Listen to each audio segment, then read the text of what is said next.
Everybody for coming out tonight. Today is really just an opportunity for all of us to be able to have some dialogue about some things that have been going on in the basketball community, some things that we can possibly improve on. This is something that many of us talk about all the time when we, with our high school programs and then just as colleagues. We sit around and try to think about ways to improve the game, and not just the game, but just how can we improve. And just moving forward, I just feel like that this is a great opportunity for people to come together, because I think that everyone in here is, we all love working with kids, because if we didn't, we wouldn't do what we do. And sometimes we don't always agree on everything. We're not always 100% on the same page with stuff, but at the end of the day, the end result is how can we continue to pour back into something that has been so great to all of us. And I know I speak for everyone up here, just to have an opportunity to be able to share not just our thoughts, but to get your thoughts as well. Because if we can kind of move this stuff forward, this is something that I think can end up being special, just to have conversation. Because conversation is something that a lot of times we don't get enough time to be able to do.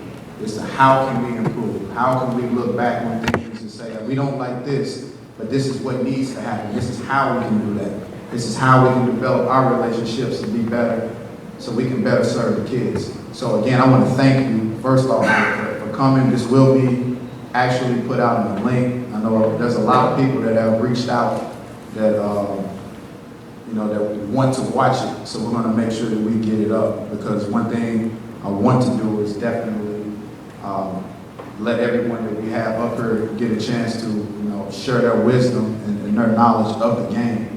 And it was very important to get knowledgeable people. There were a lot of people that are knowledgeable, but these guys that are ones that I know for sure are going to be very transparent with things. They're going to speak as in depth as possible, and they have a passion for what they do. So we wanted to make sure that we had that as well. So this is something that we hopefully will be able to hopefully get out to some people, and some people from different areas. I've even had some people from Kansas City, Jeff City, even some people from like Chicago, just different people reach out wanting to see it. So I'm happy that we're going to get a chance to actually put that out there.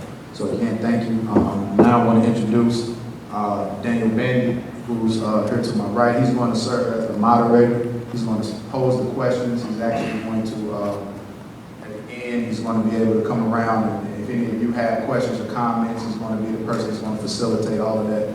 And a little bit about Dan. Dan is the executive director at Faith Prep Academy in Tennessee, and he's the founder of Primetime Basketball Performance Company. He does a lot of work with the community of Memphis. So I thought it was important for him to come down there as well, because he gives us somebody who is not from St. Louis, but somebody who deals with some of the same things that we deal with in his city. So without further ado, this is Dan. Thanks, Coach Ryan.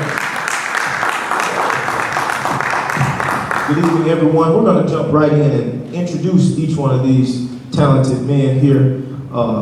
And they're a little bit about them. First, we have Coach Justin Tatum. Lift your hand there. He's head coach at CBC High, two-time state champion, and the father of NBA All-Star Jason Tatum. Again, it's Coach Justin Tatum. We have Coach Jay Blossom. Coach Jay Blossom is the former head coach of Webster Groves High School. He's a three-time state champion and the 2015 inductee to the Missouri Basketball Coaches Association Hall of Fame, Coach Jay Blossom. Next, we have Coach Jimmy McKinney. Coach Jimmy McKinney is the head coach at Kirkwood High School and the founder of HWD Basketball, Coach McKinney. Next, we have Coach Brandon Gilmore, head coach at Hazelwood Central High School and the founder of BG Elite Training Academy, Coach Gilmore. Next, we have Coach Ladon Champagnie, head coach at Bishop Dubourg High School. Again, Coach Champion. And lastly, we have Coach Pep Stanciel, founder of Prize Academy. He's also the founder of Go Live Training Academy, Coach Stanciel. And of course, last but not least, the kind of brainchild behind this whole situation, Coach Tony Irons. Coach Tony Irons has a long list of things here, but he's the head coach here at LaShawn High School and the 5-time state championship coach, Coach Irons. Let's give everyone a round of applause for being here and for being willing to share their knowledge. So we're going to jump right in, and we're going to kind of go around the table here with just a generalized question of coaches. Each one of you, give us your general idea of the state of basketball right now, namely in your city. We'll start here with Coach Champion.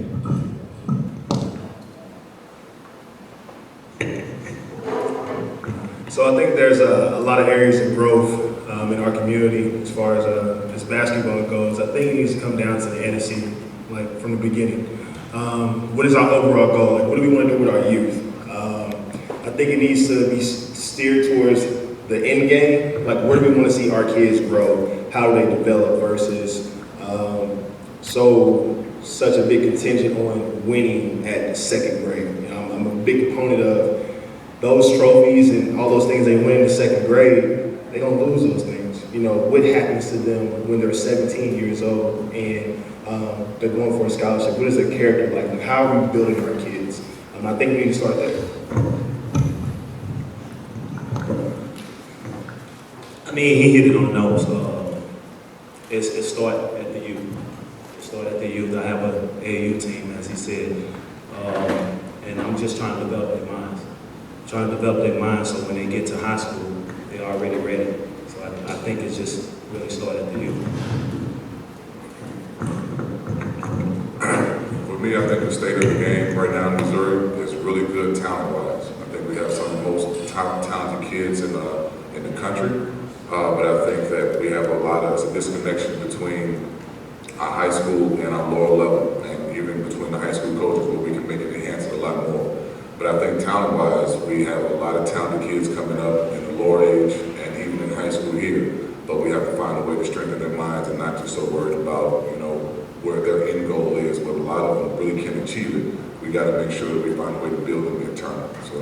But I think that we have a lot of talent here.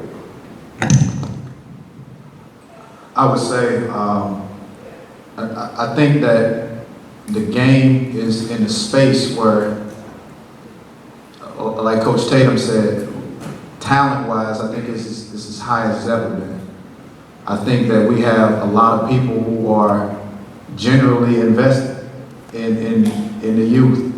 I think that there needs to be some sort of a connection with all of us learning how to actually teach and coach the game. I think that's where the disconnect is, because I think that people have great intentions with what they're doing, but knowledge sometimes, the game is something that continues to evolve, and if we don't evolve with it, then we get left behind, and I think that that's where we are right now. I think as long as we come together and figure out ways to kind of improve as adults, then I think it'll matriculate down to kids. So it starts with us, and then it ends up being with our kids. And as that happens, I think that the game will move in the direction that we all kind of wanted to move in. Yeah, I kind of agree with the others a lot. And like Coach Davis, I think the talent level in St. Louis is off the chain right now. I mean, there's unbelievable, there's great players, and there's all sorts of new schools that are out there that are competing for championships. There's great AAU programs. So there's a lot of, I mean, I know there's a lot of things that are wrong, but there's a lot of good things, and there's a lot of people who care a lot about kids and want to develop them. And I think we need more of that, not just on the court, but off the court, trying to develop the entire person, not just the basketball player.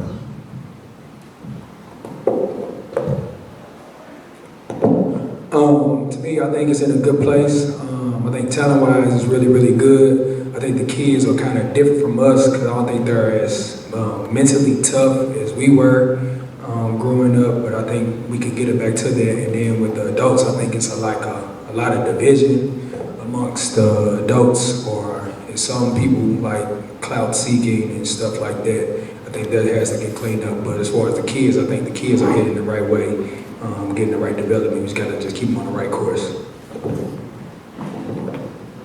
I think the guys said a lot of good things.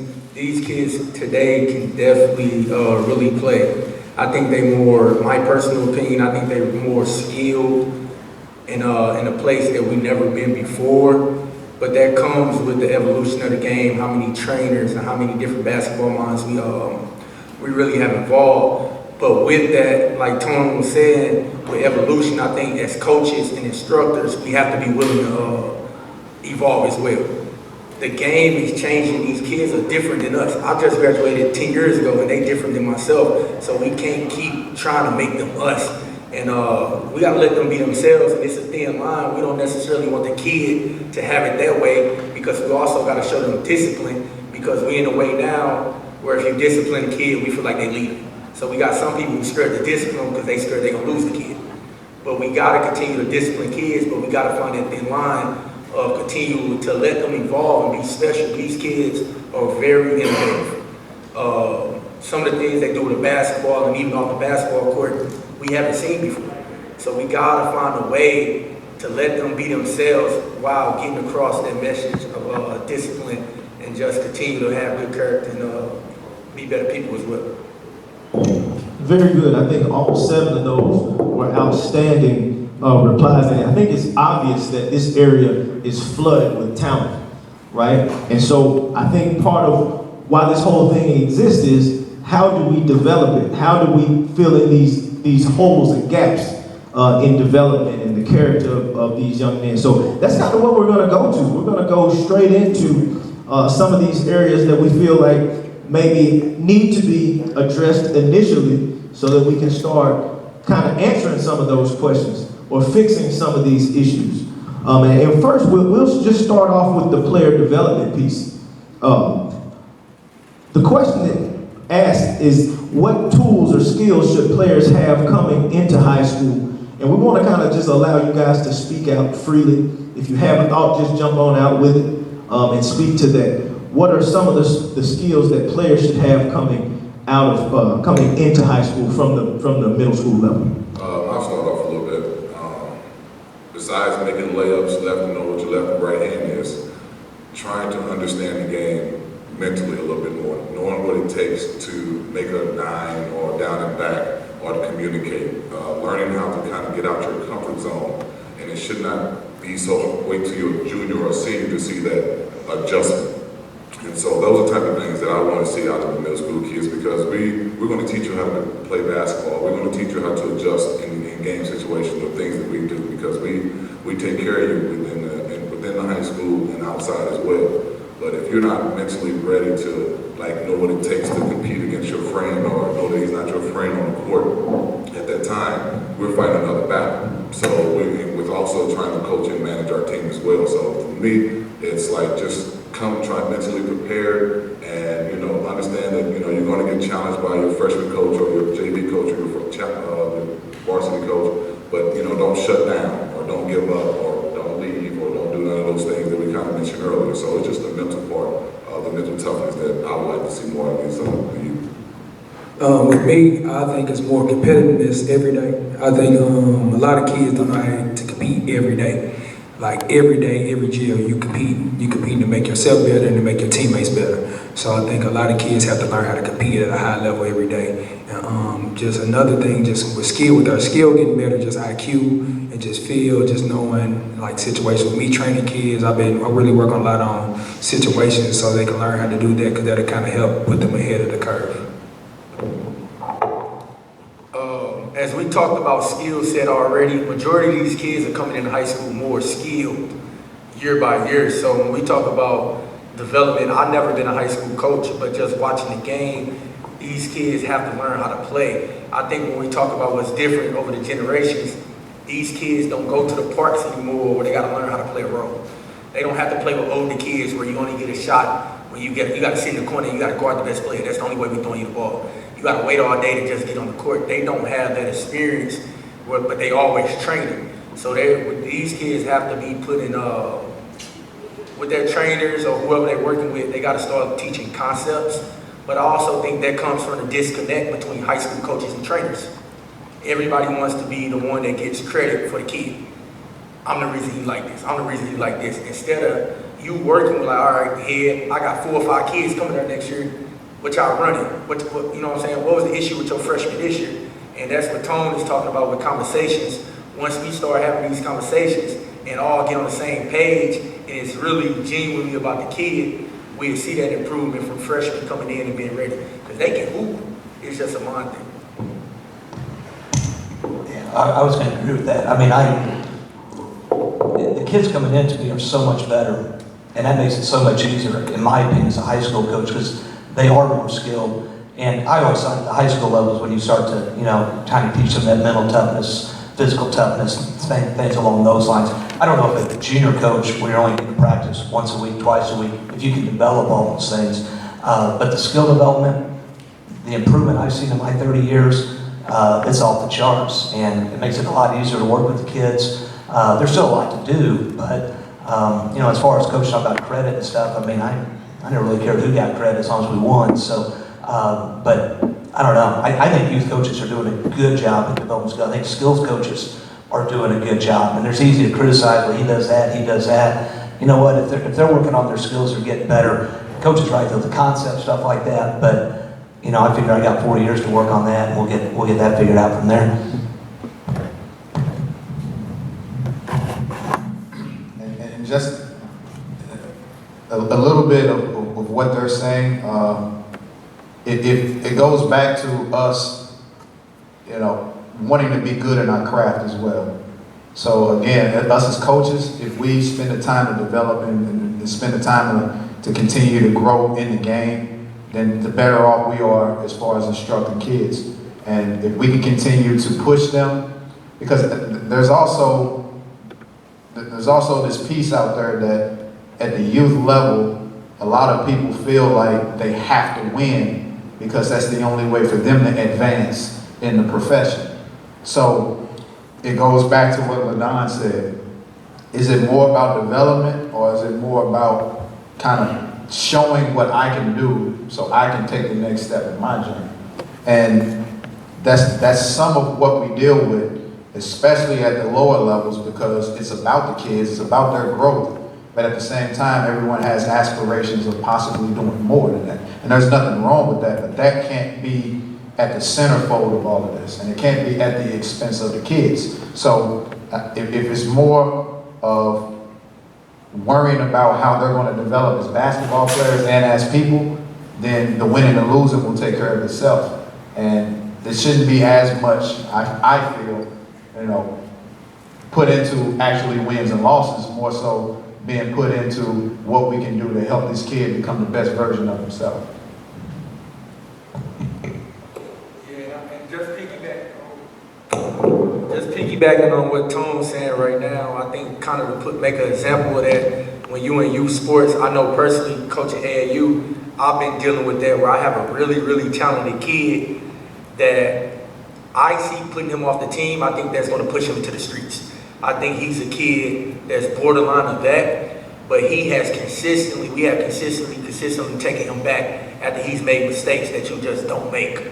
So it's like we have to eventually show him tough love, but then we also know that's our best player, and we're trying to advance and do other things, and he's going to help other kids get seen. So it's definitely a lot of tough decisions that come into it, and then you got to think more of, with us being his coach, he doesn't have a good home situation.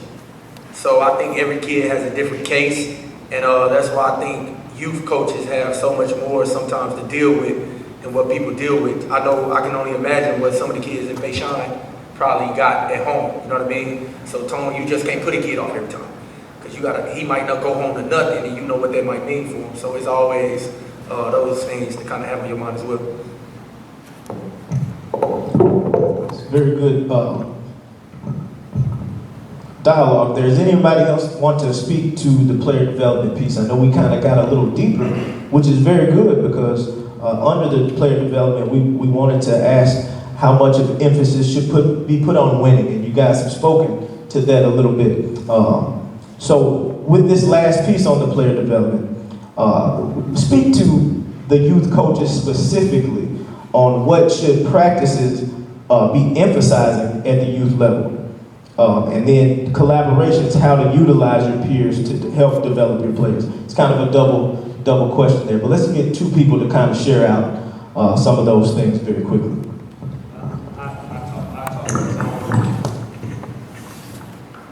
I ain't trying to preach, but it's the saying that says it takes a village to raise a child. I think it's the same way in basketball. I think basketball teaches you life skills, it teaches you everything about life. So it's levels to it. At the youth, you're trying to prepare for high school. High school, you're trying to prepare for college. College, you're trying to prepare for life. But at the youth, the problem is that once they get to high school, then the high school coach got to go all the way back. Because what he learned at the youth level, he didn't prepare him for high school. So now the high school coach is taking off the backlash. So we gotta get them ready for college, but we gotta take it all the way back 8 years that he missed.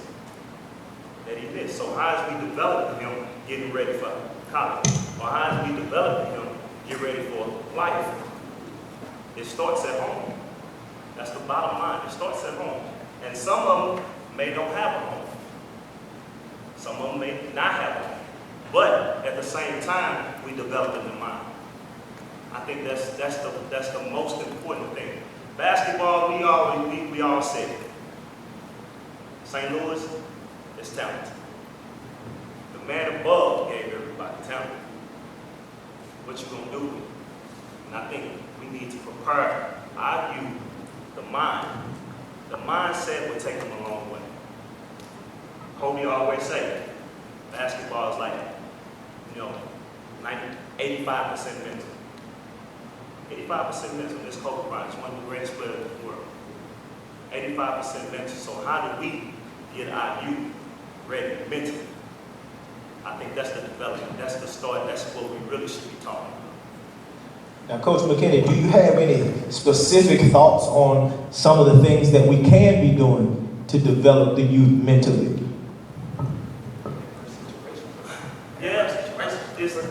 Situations every day. It's different. It's different. I think it's different for every child, but we got to build those relationships too. We definitely got to build those relationships because I think sometimes people have their own agenda. Coaches have their own agenda at the youth level. Some have their own agenda at the high school level. AAU have their own agenda. So I think it starts with relationships, really dialing in and getting to know the kid. I know you can't really get to know them know them like that because you're not with them all the time.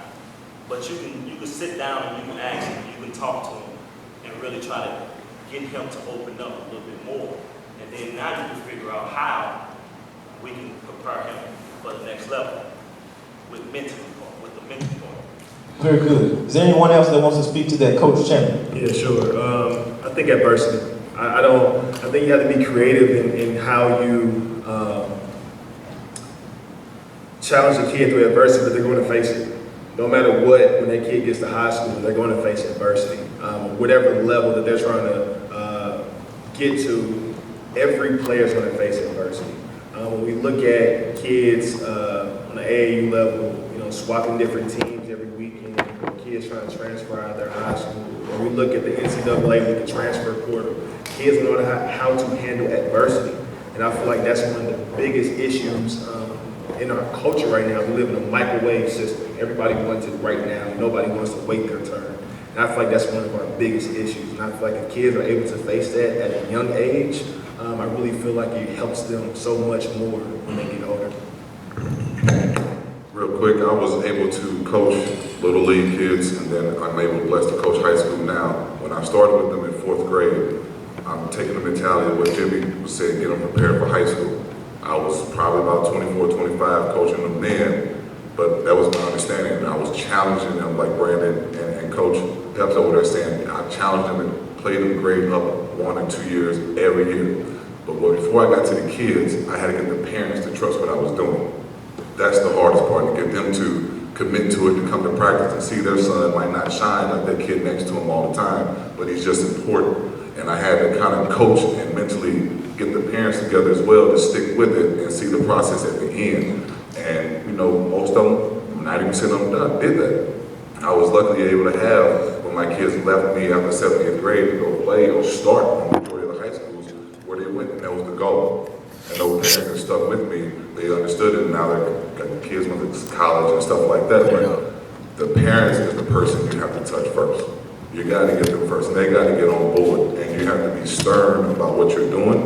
You got to be consistent about what you're doing with their kids, because that's their baby. I understand them. If they feel they're not treated right, or they feel they're not having the same opportunity, and their parents see them, and maybe not excelling like their kid next to them, but he's getting a chance, he's getting treated, and he's getting loved just like their kid, they're going to stick around because they're learning like chances, things like that. But they don't. And if you don't know how to adjust to the team and to the parents, then you're going to have a lot of loopholes and snakes in your grass and all that stuff. So it's the parents that I learned first, and I was able to have that, build that foundation, and pretty much have 90% of my team all the way through. So I was probably one of the lucky ones that then went on to high school and try to have some of the same success there. But it's the parents that you got to hit first and get them to believe in something. You're not going, all of them are not going to be able to believe in it, but once they was able to do that, you know, you have success with their kid. Awesome. Coach Blossom? Yeah, relationships. You know, Jimmy and Justin and Tony, if you watch them coach, I mean, they coach their kids hard. And, you know, you hear, well, you can't coach kids like that nowadays. If they know that you love them and you got their back and you're there for them, kids want to be coached hard. They like to be coached hard. And I mean, they might not enjoy it right at that time, but they appreciate it later. But you have to form those relationships beforehand. And you know, coach is talking with parents too. It's relationships. You know, it's an open door. My door was always open. I mean, they can come in and ask questions. I had reasons for why I did what I did, and they might have left there and still thought I was an idiot. But I mean, you know, at least I explained it and it was open, and they understood why I did what I did. But if you form relationships, that changes everything. One thing about kids, they can tell who's real and who's fake, and who really has their back. So I'm really big on relationships with my kids and my players, just talking to them about life and what's going on in their life. So I think that helps. And then, like Ted said, with the parents got to get on board. I think a lot of parents see their kids through different kind of goggles. So you got to try to make sure you just tell them what the ultimate goal is with it. Yeah, with me, it's a bit different. With me being a bit younger, I'm closer to kids' age, so I can hear them out and they take my message, you know, a lot easier because they gonna tell me the truth of how they really feeling, so I can kind of give them a true perspective of both sides. But the biggest thing is relationships. And long as, you know, how Tat said, somebody know you're gonna take care of their kid and you got the best interest, they gonna be all in for that. You kind of set the table and say, this is what we're doing, this is our goal, and if that's the goal you're trying to reach, this is what we got to do, this is what we got to be willing to do. And the biggest thing with that is just really preaching character. The biggest thing we like to teach with our kids is maybe talk about identity. What is your identity as far as a basketball player and as a person? So how would someone behind your back describe you? What would they have to say about you? And I think that goes a long way. Very good. I think one of the underlying things that we're hearing clearly is you really have to be in it for the kid, right? You can't build a relationship off of something that's fake, right? Coach Gilmore did say the kids know when you're fake and not, and I've seen that to be the truth for sure. They really do know, and they'll play you when they think you're tripping. You know what I'm saying? So that's very, very good points there. So going into that, we're going to segue straight into the parent-coach relationship. Let's speak, you know, as in-depthly as we can to some of these things. And to kind of give it some structure, we'll say the parent-coach relationship consists of these four things: trust, conversation, honesty, and dealing with expectations. And I know because this entire kind of structure was put together by Coach Irons, I want you to speak to that kind of from a broad perspective, and then jump into it, you know, just kind of jump into it, kind of slice it up for all the other coaches to be able to jump in as well. So I've been blessed to have really good parents. And just when I was coming up as a player, my dad being around the game, my mom really being involved with, my schoolwork and making sure that I was doing what I was supposed to do and making good decisions as a person. And that was the foundation for, the man that I became today. And some of the things that they kind of instilled in me, and, somebody who had to work for things and wasn't given anything. So, we all are coaches, and we all have, and I can speak freely with this, we have no control over who walks through our door. We have no control over the type of parents we're going to have, what type of parents those kids have. The only thing that we have control of is how do we respond whenever there's an adverse situation with that. So, from a communication standpoint, most of the parents that I've either had some type of a rift with, majority of it was my fault as a coach. Is because I wasn't crystal clear with the communication of what my expectations may have been, what I thought that their child should be doing as a player. And there was some gray area there where they thought one thing, I thought I said one thing, but it wasn't specifically what they heard. So you spend more time circling the wagon and going backwards, trying to get back to, this is what I really meant when I say this. And when you get to that point, sometimes now the relationship has been tarnished and they're not receiving it the same way they may have received it from the jump street. So I think that's the number one issue is communication. What your expectations, you have to be upfront, you have to be direct, and you can't be afraid to possibly be offensive to them, but in a respectful way. This is what I see your child doing. This is my expectation for them. This isn't for everybody. Playing high school basketball is not for everybody. Playing for these guys that are on this panel is not for everybody. So parents have to understand that going in. And on our end, it's our job to be able to get them to trust us and to be able to kind of let go of the leash and let us have them. Because another issue that we end up facing is, well, I want you to have him, but I only want you to have him from this standpoint. I don't want you to go beyond this. So I had a parent to kind of get in depth, like Dan is saying, and I won't say any names, but I had a parent who specifically told me, I want you to teach him basketball. That's it. I don't need you to do, I don't need you to be a parental figure for him. I'm his parent. I don't need you to, worry about his schoolwork. I got his schoolwork. I don't need you to worry about anything. I need you from the moment that he's here in this gym just to teach him strictly basketball. So then my response is, that's fine. So when we go on a road trip, I'm not going to feed him. When he needs a ride, I'm not going to make sure he gets a ride. When he's failing the class, you're going to come up here, while he's struggling in the class, you're going to come up here and deal with the teacher. You're going to do all those things that you don't want me to do. But what you end up finding out is they want you to do all of those things. So it's easier to be upfront and say, hey, this is what the expectation is. We're all in the business of helping kids. We're not in the business of helping adults. If we wanted to coach adults, we would do something different. We want to coach kids. So at the end, what comes with that is a lot of pushback sometimes with parents, but it also, what comes with that is if it's done the right way, and I always use this term, it's 50% out of a whole circle, it's 50% the kid's responsibility. I have 25% of that, mom and dad has 25% of that. If the kid is all in and one of us is all in, the kid's gonna make it.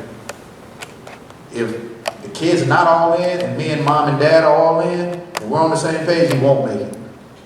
If he's all in and neither one of us are, then he won't make it. So it takes one of us for him to actually be successful as long as he's dialed in and he believes in himself and he's willing to put forth the necessary work that it's going to take. If everybody's all in, then he's going to be, and it's going to be really good for him. He's going to be very successful. So that's my opinion when it comes to dealing with it as a whole. Awesome. Definitely appreciate that. Let's get two more to quickly share out kind of on that same vein. Real quick, I go ahead. I'm probably not the biggest school up here, but I probably have the most kids in my program. I have 75 kids in my program, 2 freshmen, a sophomore team, a JV team, and a varsity, 15 on each one. You do that, it's probably about 150 parents. And so, me dealing with, and all 150 parents, I'm responsible for all 75 of those kids in my program, even though I might not coach one of them through the rest of the year. And what Tony was saying about the communication part, I have a must mandatory parent meeting. You have to be there on this day or your child does not play, because I want them to hear me when I say what the rules or the do's or the don'ts on what you won't do to us, to affect our program. And I'm probably still leading the state in transfers of people leaving my school, but at least they know what the deal was and how, what was communicated with them. But once again, I was telling about the youth, but the parents in high school are the same. I have to communicate to the guy, the 15th player on the D team. I have to do the same thing with him as my starter on the varsity team. I have to let his parent might email me and say, hey, he's not playing well or he's not playing at all. First of all, he shouldn't be on the team, but he is on there, he made it. But I have to express to that parent why her son is not playing that well, just to make sure to communicate to him or her what he needs to do better. So the main thing about that, and that's why they have to make sure they make it to that parent meeting, because it's very important to let them know what my standards and rules are, and everybody's rules up here in their program, because if you don't follow them, and then your child will not succeed or be a part of this program for too much longer. As long as they know that, as long as they accept it and respect that, everything should flow. But with 150 parents, it never does. It never does. But as long as I'm straightforward with my parents in my program, I think that even when they do leave, or they don't like it, or they feel that it's not going to succeed somewhere else, that we're on good terms, because you did tell me this, you did explain to this, there was just too many kids in front of them, or they found another reason to leave, or financial, whatever the case may be. But it's very important to communicate and be straightforward with them, and be consistent with them as well, and still allow them to express what they got going on, and then be able to reply to that. So, that's great feedback. Is there anyone else that wants to share out? Yeah, like Tony said, communication, and it's, the more people you get involved as teachers, as youth coaches, AAU coaches, parents, the more people you get involved, the better chance you're going to have success. And sometimes it's not going to work, but the more people involved, the more people in a kid's ear, the better chance of that kid being successful in basketball, more importantly, in school and in life. Very good, very good. So we're going to try to shift gears a little bit. Obviously, it all ties together. But Coach Pep, Coach Gilmore, and Coach Champagnie, I want to ask you guys first, what are your thoughts on the state of AAU basketball? And is it a negative or positive for the game? Just give us your overall thoughts on AAU right now. I think AAU is extremely beneficial. It gives our kids a chance to be seen and recruited by so many different levels of basketball. With the game changing, with kids being able to get benefits from the likeness and all these other things, I think that is very important. But there are some other sides of AAU as well that can be harmful. I think that it's important to have good people around you and to have understanding and then have a lot of transparency. But ultimately, it gives a ton of what's the word? For exposure for our kids. So you did speak quickly to it having some negative effects. Can you speak to those really quickly? We want to be transparent. We want to kind of get all of those things, or at least some of those things, out on the floor. Yeah, so I think just pretty much like the kids are used in the wrong way, or just being used in general, to be completely honest. It's like we've been talking about all day. Who is it about? Is it about the kid or is it about the adult? And I think when it becomes about the adult, that's when the issues come in. And that's the biggest thing that could be the issue with AAU basketball, is that when it becomes about me versus the kid who I'm talking to, where I can get you. When I was growing up, I couldn't call my mom and say, I'm having an issue with coach, or whatever the case may be. It's you figure it out with coach. We decide that we're going to play for this team. That's where you are. That's loyalty. That's how this thing goes. And that's no longer how it is. With that dark side, it can be. It's some of the craziest things. Kids leave for t-shirts. Kids leave for shoes. A lot of lies, and just it can be very harmful. But there can be so much good that goes with it as well. Am I answering that? Absolutely. Matter of fact, we want Coach Gilmore to jump in with your thoughts on that as well. I think AAU does well with exposure and all that stuff. I think with the likeness and all that stuff.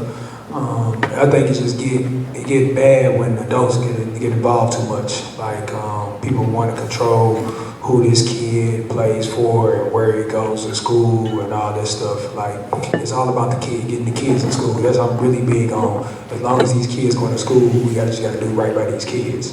And I think sometimes adults get in the way with their egos amongst each other. Like it's not about that. It's about the kids getting better and getting their school paid for. I'm a big component of that. I got my school paid for, so it has to be about the kids at all time.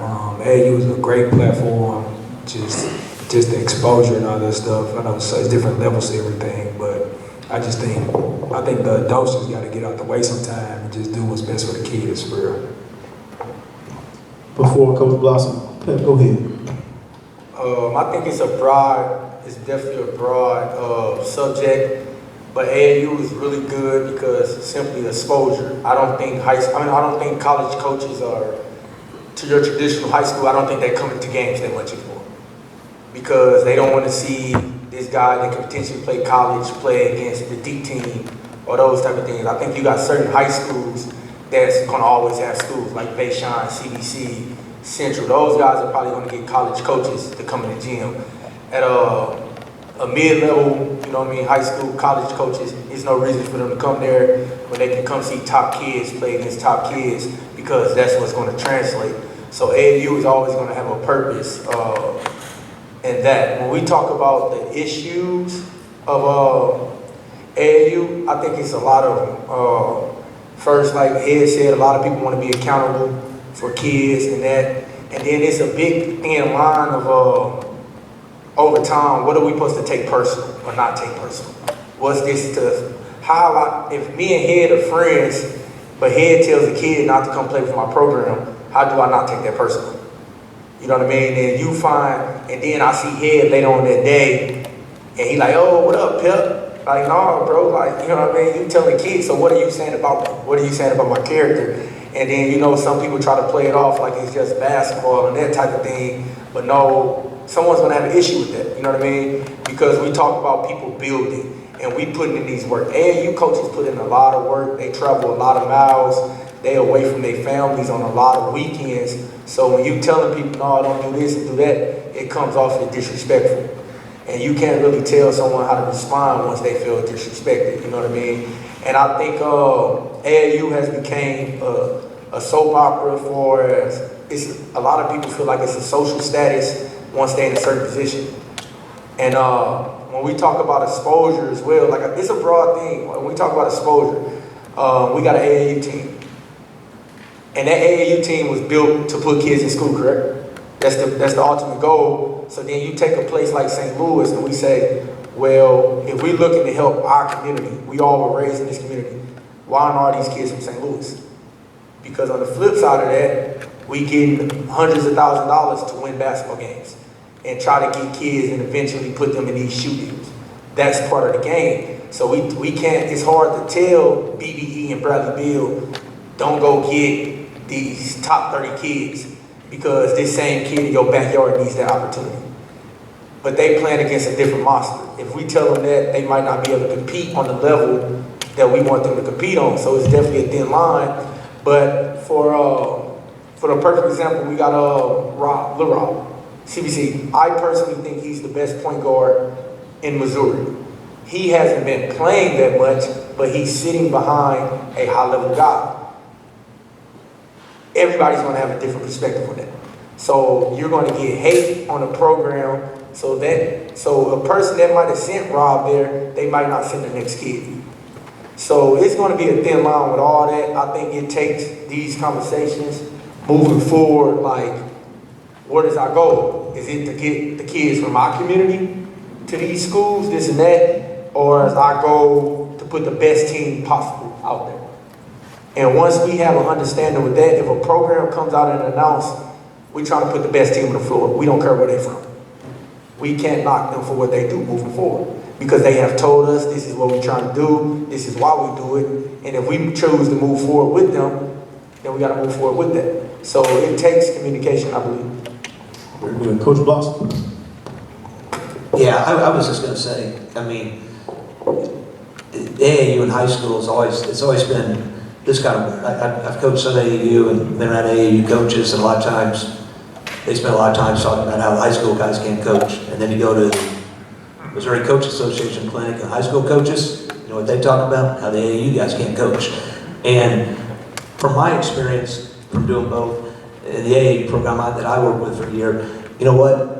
They cared about their kids. They wanted all of their kids to get scholarships. And they went out of their way to guarantee that they did get scholarships, and everybody had opportunities. And most of the high school coaches I worked with, they had the same goals, all right? And some worked harder than others maybe, but I think almost all adults have that same purpose in mind of helping kids, having them achieve, and at the highest level. And that's just my experience with it. And I say I think everyone has good intentions in mind, and they want to help kids. Some go about it differently than others, and there's disagreements, but you know, it's easy to say, but you know, it's about the kids when it's all said and done.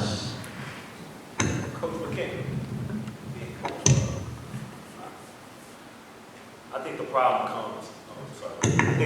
comes. I think in general, I think it's just a power struggle.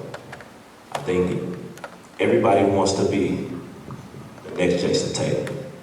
These kids right now got entourage, and they, 15 years old. They got entourage. Because I think when I talk about it, and my word is for it, is the others. It's the parents, the AU coach, the neighborhood friend, the neighborhood adult. It's just a power struggle, and I think that's just what's messing up the whole AAU thing. It's a power struggle, so I think we just gotta make sure we dial in, and the AAU, like BBE and MOCAM, do you really care? Do you really care about the kid? Do you really care about the kid? I think that is the point, the kid. And then once we take away all that, and then take away the entourage, I don't think we can, though. I don't think we can take away the entourage, but these kids right now, man, they look at, everyone is looking for the next Jason Tatum, the next Brad Bill. They looking for it. Before Coach Tatum, and then we'll follow up with you, Coach Irons. I think it's obvious that this is one of those situations where we really need to dive in, because AAU is such a large portion of the basketball scene now, right? It just is, no matter how much you like it or dislike it. So we're trying to speak to some of these issues and how to rectify them. Obviously, you have it in a positive light anytime you have an opportunity for exposure. So I would say the purpose of this, though, is to kind of expose a few things and try to rectify those. So Coach Tatum, go ahead. Real quick, probably 9 years ago when I got hired, I never got asked, do I know Coach Calipari or former coach Ward Williams or anybody like that when I got hired. No, at that time I didn't know them. So AAU was very important because, you know, those kids need to be exposed or get the chance to be able to get exposed to those coaches, because if I didn't know, then how were they going to get exposed? I mean, how were they going to be able to be seen? So AAU was big for these kids, but for the fact that even though it's big for them, it can kill them, it can hurt, and it comes back on us as their 8 to 9 month coach. And we're not doing right because we didn't have them 4 years because they got mistreated at a program that they felt that they should have been to or could have played at and didn't work out. And we got to figure out a way to get that kid to a school to his level. So with me, what I tell my kids in my program, I say, hey, I know about the BBEs, the gateways, etc. I love having a relationship with everybody because I told you I have so many kids on my team. All of them can't play for those groups. What I tell you and I look in your face, I say, you need to go somewhere where if you didn't play nothing but 8 minutes a year for me, you better not go to BBE. You better not go to Gateway or somebody. You need to go somewhere where it's beneficial for you. And so, and they get a chance to expose you. Don't always be in the big mark tournaments every weekend because that don't make sense. You know, you need to go somewhere where you can be, maybe the college coach open showcase or something like that, you can go ahead and go. Because I don't know all the D3s. I don't know all of them. I might have to sit up there and write letters for you, but AAU is very important, but it's where you want to humble yourself, who you want to play for, where you think you can play for. And so that's the big major problem. I mean, sometimes the AAU programs and coaches can do certain things to rub a high school coach the wrong way. But I'm not afraid to go call that program or you know, or go talk to that coach or whatever if I feel my kid is not being treated right. Treated right is, you know, just not being able to compete at all. But I want you to go out there and play and fight with what you need. So AAU is very important because if I did not know those coaches or something like that, then my kids would not be able to go anywhere. You know, so AAU is something, like I said, exposure for them, but they got to put themselves in a realistic category. And once those kids don't, then they end up, you know, having situations with helping everybody was talking about transferring teams, leaving this and wondering why. Realistically, you jumped in something way too hot before you got there. You know, so, and I'm realistic with my parents and everybody else and all the directors of every AD program that I got in touch with. This is what I want my kid to be able to see to do. If he can't do it, that's fine. It might not be for you. I done took kids off BB. I done took kids off there and put them somewhere because they have to play to get exposed because I got to sit up there and deal with them for the next couple of years. There's no disrespect from anybody else, but that's my kid. He plays for me, he's in my program. He's for you for 2-3 months. He's for me for 4 years. You know, so at the end of the day, I care about him outside of basketball and things like that. So, you know, but AAU is very important because if we didn't have it, they wouldn't be able to, you know, do some of the things they're doing. Even though we got to take the kinks out of them, all the bad habits out, allow them to do for the 2-3 months. That's okay, you know, but they get a chance to be exposed. So, do y'all think it's disrespectful for somebody to say to come to your kid and tell them to leave your program and come to theirs? Do y'all see that as coaches as disrespectful? I think it depends on at any level, on AAU, high school. That's disrespectful anywhere, but that happens. That happens, and it shouldn't happen. But it shouldn't happen because that's just like just hatred on your program or whatever. It should not happen because once again, like you said, the kid is the most important thing. But it happens, and hopefully that you have that bond with the kid, you know, that family that can stay. But if not, you got to do what you got to do. Because I feel AAU programs need to have that conversation as a whole. So if you have an AAU program and I have one, we basically had that conversation like, hey, yo, this kid ain't been playing for you. We got a home for him because at the end goal is to get all these kids into college instead of me coming to you like, man, this kid ain't good enough. He ain't good enough. I mean, this program weak come to us. Now I feel disrespected and that grows. But so on the flip side of it, if you have a kid, right, and you don't have a lot of resources with your AAU team, yes. He's really good. Are you willing to get him to a BBE or a D? I think we have to. I personally know that was always my goal in the beginning. People ask me all the time, Pimp, building. Why are you letting your kids? First of all, these kids want to go play that. As a kid, I wanted to go play it. Like, I was able to do that at my 17. It is a different level. It's a different experience. So I understand that. But as he talked about, you want to go somewhere where you're going to be on the floor and be able to be seen. So as a whole, I think everybody will be more open if we have those conversations and it's respect from the top. And then, you know, that's kind of what I always hit on, character and respect from the top. Like, hey, bro, we know y'all this. So we will give y'all this, but respect what we doing as well because what we doing may be a little harder. That kid was going to go with it without you.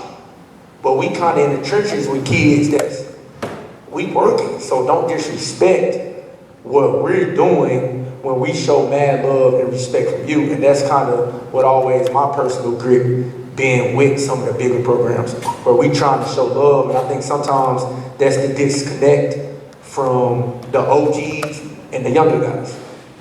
You know, I don't know if we hit on that, so I don't want to go too deep, but you know what I'm saying? I think that's part of the disconnect. That's a very good feedback. Coach Irons, go ahead. So I think it comes back to just the foundation.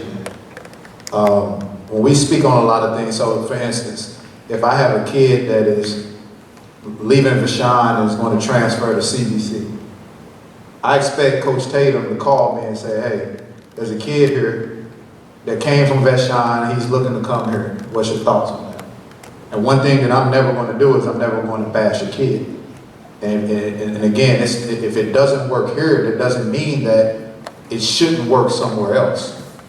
But that's different from Coach Tatum, and I know we're going to probably get into this, but that's different from Coach Tatum basically telling that kid that Vashon is the wrong place for him. He needs to leave. So when you talk about AAU, it's always easy to point fingers at the ones that are at the top. So it's easy to point fingers at what BBE isn't doing, what MoKan isn't doing, what Gateway isn't doing. If you go to the Sports Center, you see hundreds of AAU teams. And all of those AAU teams, you know, AAU is probably the most overused word that we have right now besides coach, because everybody's a coach at the same time. So if I get 10 kids together and we're going to go play in a game, I have an AAU team. That's how it's looked upon. So with that being said, there is an understanding that if you have a really good kid and you're playing in something and someone sees him, then the community is going to do work a lot of times for that kid. So there's going to be people that are in the stands that are going to walk up to their kid and say, I know you're playing with Team X right here, but MoKan will be a better look for you. And when that happens, now that kid who may have never even thought about playing for MoKan, now MoKan is on his radar. So now, and I'm just using MoKan as an example. You can substitute Gateway, you can substitute BBE, you can substitute Go Live and Michael Porter. You can substitute anybody with it. And that happens. So in addition to that, you have some of these programs which have shoe contracts. It's more lucrative to be a part of that. It's actually, in kids' eyes, it's more beneficial to be on that platform because this platform allows for people to come in and to be able to get the exposure that Coach Tatum is talking about. Because it's no different than in anything else. If CBC is playing, and I don't want to be disrespectful to anybody's program, but if CBC and Champagnie are playing, people are going to look at that game as that's a game that we have to see, opposed to two schools that may not have had the track record for being successful. So that's the same thing. So if it's two EYBL teams playing, most of the coaches are going to go under the assumption that those are the better programs, so we're going to go watch this game, opposed to two teams that may not have a shoe contract. So we all have to look at sometimes being the person who's on the ground trying to grind and trying to build something up. They need just as much support as the people who may not need it but still need the support of the community. So it goes back to the foundation. The people that you have in your program, what do they really stand for? Because the thing that I see that's wrong with AAU is, and I've talked to Tim about this, I've talked to Scott about this, I've talked to Matt Suter about this. The thing that I see about the problem is it's the people sometimes that get into it for the wrong reasons. So it doesn't matter how good of a coach I am. If I'm a good coach to someone else, then I might not be good for this program though. Because what I'm looking for out of this may not be what the program actually stands for. If it's really about moving kids and getting kids in the best position possible to reach the next level, then we have to do everything in our power to make sure that that happens. So we have to have realistic conversations. So this goes back into what we're talking about. This is why we're here. Because in all honesty, this needs to be a platform also for us to be sitting in here with AAU coaches at the same token. or AAU directors or whatever, because now you can get some of those questions that everyone has answered. You know, because at the end of the day, AAU does not exist if it isn't for high school kids. So I have to come into a high school and have a conversation with a high school coach, and I have to do right by your kid. 'Cause if I don't do right by your kid, just like you said, I may never get another kid again. So how does that look when I have a coach who actually comes in this program who's in it for himself? And he may only be in this program for a year, but he's done enough damage in a year that it lasts a lifetime. So now you spend the remainder of your time trying to correct that one situation. And it's not going to happen. So a lot of the program, and I know I'm getting a little, going with it, but like, I think a lot of the issue is like, you have people, and this is no different than like what we see as high school coaches. If I have a son, I'm not going to send my son to Ladon because when I was in high school, I ain't like Ladon, so therefore I'm not sending him there. Or I don't like Coach Tatum. Coach Tatum beat me in the state championship. He won't ever go to CBC. Or Coach Blossom beat. It's all of those things, and you can't control that. But what you can control is understanding why we do this, because we do it from an authentic and a genuine place. And I think if we surround ourselves with that, and I'm gonna challenge, everybody. Like as a director, if I'm an athletic director, I'm gonna challenge my coaches. But if I'm a director, I'm gonna challenge my coaches, and I'm gonna ask them specifically, what do you do this for? Is this about you getting a college job? Just like I said about the youth coaches trying to get in on high school, AAU coaches try to get in and get college jobs. So is it really about getting a college job? Is it about you getting a chance to coach at Nike camp or get at USA basketball? Is it about that? Or is it about these kids that we have here, we need you to do the best job possible for them? And if you get nothing out of it, then so be it. Or are you comfortable with that? And if they're not comfortable with that, then that's somebody that does not need to be in your program. It's a very good point, and I think one of the things we can kind of segue into kind of on the back end, because we're definitely not going to get to all of this content.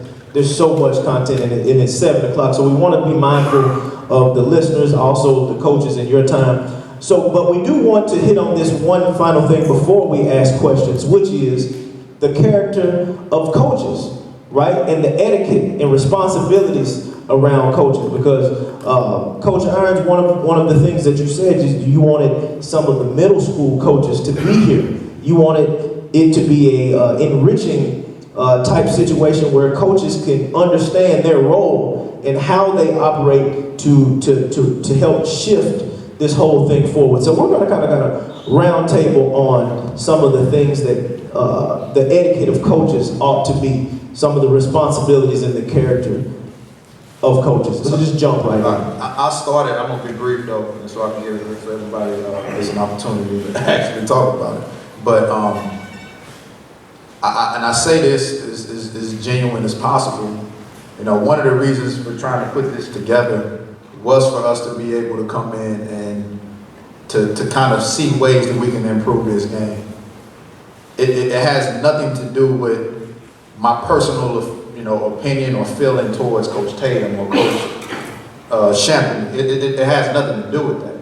So when you look around and like, when we talk about what we're trying to do, like when you talk about values and character and things like that, like if it's about improving the game, it doesn't matter what I feel about you personally. It's about what we can do to actually move the needle. But unfortunately, we have a culture where if I don't like you, I won't support you. If you're not doing what I feel is necessary or it doesn't directly benefit me, I won't support it. That's what we have to be able to break down. We have to break through that piece.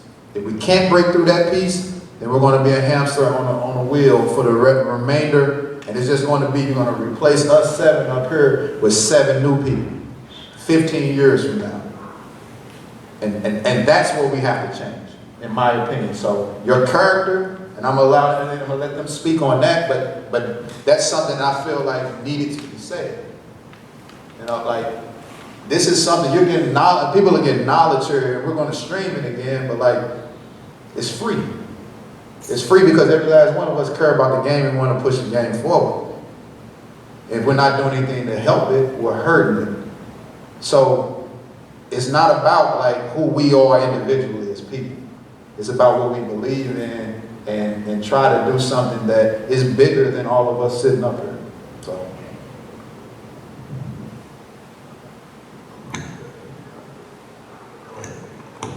With me, this is kind of big because like over the last like 2 years, I've been reflecting about myself. Like if y'all know me coaching, I'm very, very passionate, very animated, and sometimes they can get confused by certain people. But one thing, like me just sitting and reflecting, like the pandemic had me sitting down, reflecting on like decisions I made, like how I'm perceived and all this stuff. A lot of this stuff is like me, I'm very passionate about my kids, and I call my kids because that's what I call them. I treat them as that, and I won't let no person disrespect my kids or do anything that can put them in harm's way. I'm very, very passionate about that. Like, I will go do anything. So I think sometimes like that can get misinterpreted as being a hothead, is which I have got labeled before. But it's not about that. It's about me standing up for who I treat these kids like they mine. I just got a little baby now, so I ain't had no kids. I treat them as they my own. So like I think a lot of times I know all of us are pretty passionate, intense coaches. Like so it gets intense between coaches. Like me and Tone, this is my brother. We got yelling through the game, Tab, Blossom. Like it happens. But I think all of us have very, very strong intentions to just take care of our kids. Like I think we are very, me knowing all these guys are very family oriented. Like we really want our kids to be better and just protect them at all times. So I think character, with me just looking at myself, just handling situations differently than I could have. But I think everybody has different perceptions about certain people with this. That's wrong about people if you generally know their intentions though. With me, been coaching for 14 years. If you just came and watched one of my games, it's the first time you see me, you probably like, he needs to be talking about character, because that man is wild on the sidelines, and that's how it goes. But if it's outside the court or something outside there, you know me, then it's totally different. My character could be misconstrued from how I coach, but that's over 14 years. I've learned how to adjust and grown from there. I'm still leading the state in technical fouls. That don't mean nothing, no difference, but my character has changed and I've grown and matured a lot. But for saying that, but the thing is, what Tom was saying earlier about the thing of us competing as coaches, I have never had any gripe about anybody up here or anybody I coached against. I've had many battles with Tom and Coach Blossom, won some and lost some. And the next day or the day after, they sent for film or I sent for film, it's right there. It's no, I'm not going to do this if you beat me. That's low character. There's no, these guys are too high character coaches. And that's how we need to translate that through the rest of the city, because once again, we're trying to enhance our programs and our kids to be better, and they see that as a reflection. So if I go and just talk grinding against Rashawn or Webster or whatever the case may be, my kids see that, and then they start to triculate and start talking crazy on Instagram or to their friends and peers, and it's just like we got bad blood, and it can just translate to the AAU and things like that. So that's growth. I never did that, but it's growth for me. Just like, hey, this is a game. This is a game. At the end of the day, I'm coaching, I'm training myself mentally, get my kids prepared to win the game. I'm gonna win or lose. And if somebody that I respect and see that they've done the same thing as me and have their kids on the right up and up, and they need something from me, I'm gonna do it. And that's what we need to see our younger coaches be able to do, our AAU programs to be able to do, to talk to each other instead of sniping about one of each other programs or kids and things like that. Sit down and have a conversation. Come in here and talk to us about whatever we need to do, because our kids see that. And the more they see that, the more they're going to go do, and the more we have to have these dialogues to find a way to get our city that's not as big as Chicago or Atlanta, but we just got as much talent as them or more to come together. We shouldn't be so separate in the ways that we are, because we have so much talent here, and great coaches and great past coaches, or whatever the case may be, we're fighting against each other. You know, and right now it's 7 of us up here. There's about 15 to 20 of you out here. All these seats will be filled right now. All of them, because we're trying to teach the kids and the coaches that we deal with every day, that we sitting up here trying to enhance their programs, enhance their mentality of the game, but they don't want to be here. They don't want to be here, or they don't want to learn more like we do every day. We find a way to learn off each other, or something that we seem to take back to our kids. But that's the character that, you know, it helped me grow, and just watching, being able to be around coaches like this to help, you know, all the stuff that I learned and went through and matured off of, I got better. So that's what we need to do for the city, you know, the connection between our coaches here. I think that it's the job that we signed up for, you know, and it's a tough job. You know, I don't go to practice and tell my kids I just had a baby and she's 2. I feel like I just had her. I don't go to my kids and say, you know, we was up at 4 a.m. last night. I'm here with you all. You know, this is what I signed up for, and I have to accept those responsibilities that comes with the job. And I think that sometimes us as adults, we get in our own way and we don't accept those responsibilities, but also learning. You know, these guys up here, if I see something that they do, I'll call one of them and say, hey, what did you do with this? Or, you know, guys who are my closest friends in the coaching industry, I'll call them and say, hey, what do you think about this before I do this? You know, I pick their brains. What would you do in this situation? Or how would you handle it with this parent? Or, you know, if there's a coaching clinic or any situation where I can grow, basketball on the court or off the court, I'm there. You know, and I feel like as coaches, that's your responsibility, because this is what you chose to do. And sometimes we don't accept that. Yeah, I don't even remember what the question was, but my thing was with AAU and high school coaches is I think they have the same, they want the best for the kid, and I just think there needs to be more communication between AAU and high school coaches, right? I mean, because I wanted every one of my kids to play AAU basketball at some level, and some played at high level, Bradley Elite, some played at lower levels, but I knew if they're playing, they had a chance to get better. And with our contact days and stuff, I knew in July they were at least going to be playing. But then somewhere, I think it's on the high school coach, I think it's on the AAU coaches. Like, I don't understand why if a kid makes your program, why that high school coach and AAU coach don't sit down and, hey, this is what we expect from him. This is what we hope to develop. You know, what's your input? What do you see he needs help at? Hey, we contact this school. Hey, I contacted these 2 schools. We all want the same thing. We want him to be a better player, a better person, and we want him to get to play, you know, get his schooling paid for, and to work together on that. And I just don't see a lot, or at least I haven't seen a lot of that working together. Even though I think the high school coach and the AAU coach has really good intentions, they go about it separately, work together. I think it could really make a difference for the kids and the perception of, I mean, it's easy, you know, AAU or high school coach, I mean, but together, I think we can, you know, climb a bigger mountain with that, and this is my thoughts. Coach Blossom, real quick, could you speak to how one would get that ball rolling on the communication? Well, to me, I mean, you know, you select 10 guys on your team, and you've got 2 or 3 AAU coaches on that team. I assume you reach out to that high school coach and say, hey, Johnny made a team, we're excited to have him. Hey, tell us a little bit about how he's doing in school and stuff like that, and you go from there. And I think, and maybe all high school coaches wouldn't, but I wanted to be involved. I want to know how he was doing. I want to call his coaches after every weekend and, hey, how do you do in Memphis, or how do you do in Nashville, or whatever it was, and be a part of it, not to go to their games and stuff like that. And, you know, we talked about it takes a village, and I just think that open communication would really help, in my opinion. When we talk about character, I think that's the biggest thing with me personally, and kind of what I believe in. It's a measurement of ego. We got to put our egos aside with that, and just being respectful of what others are doing and that type of thing. When we talk about character, we got to understand these kids watch everything we do. Like, I've really been struggling with that over the last 2 years. Like, with me being young in age, so I might live different than a couple of you guys that kind of live, you know what I mean? And I got to understand that they still pay attention to everything. So some things might not be cool to show them just yet and that type of thing. But when we talk about character, I can't say certain things because they're going to take it and run and deliver that message how they want to deliver it. So we just got to be true to ourselves. So like when we talk about character, I don't want to say something when I'm angry to a group of people and then they take that message and deliver it how they want to deliver it. And that's not really how I feel.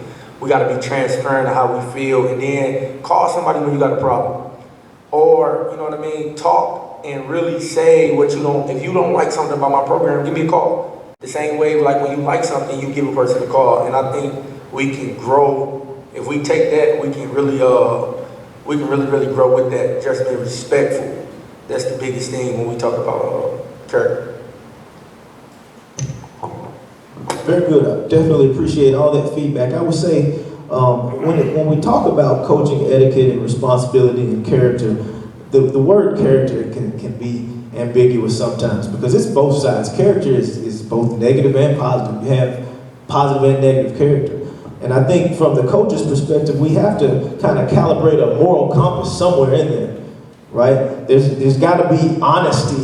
There's got to be trustworthy, being stand up on all of these things. So I think underlying, that's what a lot of the coaches are saying, is being a high moral person so that kids, and not just kids, but anybody that's watching can have an example, a great example to follow, not based on the types of interaction, not based on what's going on negatively in one situation or not. You're demonstrating these things in front of young men and young women. So I think this has been good so far. What do you guys think? Very good. So we're looking at the time, and the time has kind of gotten away from us a little bit. So we want to allow a few questions. And there's not a ton of people. We did have a protocol for it, but if you have a question, just slip your hand.